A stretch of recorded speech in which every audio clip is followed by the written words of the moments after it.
12ನೇ ಶತಮಾನದಲ್ಲಿ ವಿಶ್ವಗುರು ಬಸವಣ್ಣವರ ಸಮಕಾಲೀನದಲ್ಲಿ ದಾಸೋಹ ಸೇವೆಯನ್ನು ಮಾಡಿರ್ತಕ್ಕಂಥ ಶರಣೆ ದಾನಮ್ಮ ದೇವಿ. ಹೀಗೆ ಮಹಾರಾಷ್ಟ್ರ ಮತ್ತು ಕರ್ನಾಟಕದ ಗಡಿಭಾಗದಲ್ಲಿರುವ ಗುಡ್ಡಾಪುರ ಅವರ ಐಕ್ಯ ಕ್ಷೇತ್ರ ಇದೆಯಲ್ಲ, ಆ ದಾನಮ್ಮ ತಾಯಿಯವರು ಈ ಒಂದು ಬಸವ ಕಲ್ಯಾಣದ ಪೂರ್ವಕ್ಕೆ ಭಾಗದಲ್ಲಿರುವ 8 ಕಿಲೋಮೀಟರ್ದ ಹತ್ತಿರದಲ್ಲಿ ಇರುವ ಶಿವಪುರ ಮತ್ತು ನಾರಾಯಣಪುರಕ್ಕೆ ಹೊಂದಿಕೊಂಡಿರ್ತಕ್ಕಂಥ ಗುಣತೀರ್ಥದಲ್ಲಿ ಅವರ ಅನುಷ್ಠಾನ ಮಾಡಿರ್ತಕ್ಕಂಥ ಪವಿತ್ರವಾಗಿರುವ ಗವಿ ನಾಳೆ ಮತ್ತು ನಾಡಿದ್ದು ಏಪ್ರಿಲ್ 5, 6, 2025 ನಡೀತಕ್ಕಂಥ ದಾನಮ್ಮನ ಉತ್ಸವಕ್ಕೆ ಇಲ್ಲಿಂದಲೇ ಜ್ಯೋತಿಯನ್ನು ಗುಡ್ಡಾಪುರದಿಂದ ತಂದು ಇಲ್ಲಿರಿಸಿ ಇಲ್ಲಿ ಸಾಮೂಹಿಕ ಇಷ್ಟಲಿಂಗ ಪೂಜೆಯನ್ನು ಮಾಡಿ ನಂತರದಲ್ಲಿ ಕಲ್ಯಾಣ ಮಹಾಮನೆಯಲ್ಲಿ ಕಾರ್ಯಕ್ರಮ ನಡೆಯಲಾಗ್ತದೆ. ಇದು ಅದ್ಭುತವಾಗಿರ್ತಕ್ಕಂಥ ಆಯುರ್ವೇದಿಕ್ ಔಷಧೀಯ ಸಸ್ಯ ಗಿಡಮೂಲಿಕೆಯನ್ನು ಹೊಂದಿರತಕ್ಕಂಥ ಸುಂದರವಾಗಿರ್ತಕ್ಕಂಥ ಪರಿಸರ.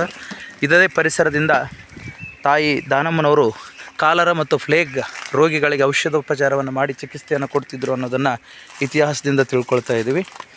ಇದು ಸುಮಾರು 45/80 ಅಂತರದಲ್ಲಿರ್ತಕ್ಕಂಥ ಗವಿ. ಇದು ಬಸವ ಕಲ್ಯಾಣಕ್ಕೆ 8 ಕಿಲೋಮೀಟರ್ ಗವಿ ಒಳಗಡೆ ಸುರಂಗ ಮಾರ್ಗ ಇದ್ದು 12ನೇ ಶತಮಾನದ ಆಚೆ 6ನೇ ಶತಮಾನದಲ್ಲಿ ವಿಕ್ರಮಾದಿತ್ಯ ಕೆತ್ತಿಸಲ್ಪಟ್ಟಿರ್ತಕ್ಕಂಥ ಅದ್ಭುತವಾಗಿರ್ತಕ್ಕಂಥ ಸುಂದರ ಗವಿ. ನೀಲಂಗದ ಕರೋಸ ಕೇವ್ಸ್ ಮಾದರಿಯನ್ನು ಹೊಂದಿರತಕ್ಕಂಥ ಗವಿ.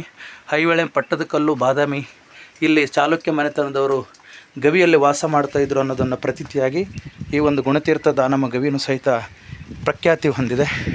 ಇಂಥ ಒಂದು ಪರಿಸರದಲ್ಲಿ ಪ್ರತಿ ವರ್ಷವೂ ಸಹಿತ ಕಾರ್ಯಕ್ರಮವನ್ನು ಮಾಡಿ ಇಲ್ಲಿ ಸಾಮೂಹಿಕವಾಗಿ ಪೂಜೆಯನ್ನು ಮಾಡಿಕೊಳ್ಳಿಕ್ಕೆ ಅನೇಕ ಲಿಂಗ ಸಾಧಕರೆಲ್ಲರೂ ಬರ್ತಾಯಿದ್ದಾರೆ. ಶರಣ ಬಂಧುಗಳೇ, ಇಂಥ ಒಂದು ಅದ್ಭುತವಾಗಿರ್ತಕ್ಕಂಥ ಒಂದು ಪರಿಸರವನ್ನು, ಶರಣರ ಸ್ಮಾರಕಗಳನ್ನು ಉಳಿಸಿ ಬೆಳೆಸ್ತಕ್ಕಂಥದ್ದು ನಮ್ಮೆಲ್ಲರ ಆದ್ಯ ಕರ್ತವ್ಯ. ಇದು ದಾನಮ್ಮನವರು ನಾರಾಯಣಪುರಕ್ಕೆ ಹೋಗ್ತಕ್ಕಂಥ ಒಂದು ಕಾಲ್ದಾರಿ. ಇಲ್ಲಿಂದ ದಟ್ಟಾರಣ್ಯದ ಕಾಡಿನ ಮಧ್ಯದಲ್ಲಿ ಬಂದು ಅನುಷ್ಠಾನ ಮಾಡಿರ್ತಕ್ಕಂಥ ಸುಂದರವಾಗಿರ್ತಕ್ಕಂಥ ಪರಿಸರ. ಇಲ್ಲಿ ಭಾಳ ಅದ್ಭುತವಾಗಿರ್ತಕ್ಕಂಥ ಗಿಡಮೂಲಿಕೆದ ಜೊತೆಗೆ ಏನು ನಾವು ರಾಮ್ಫಲ್, ಸೀತಾಫಲ ಅಂತ ಕರಿತೀವಿ, ಆ ಹಣ್ಣುಗಳನ್ನು ಸಹಿತ ಇಲ್ಲಿದ್ದಾವೆ. ಹಾಗೆ ಮಳ್ಳಿ ಹಣ್ಣು ಅಂಥೇಳಿ ಈಗೇನು ನಾವು ಚಿರಂಜಿ ಅಂತೇಳಿ ತಿಳ್ಕೊಂಡು ಹಾಲಿನಲ್ಲಿ ಹಾಕಿ ಕುಡಿತೀವಲ್ಲ, ಇದು ಆ ಒಂದು ಗಿಡಮೂಲಿಕೆಯಿಂದ ಹಣ್ಣು.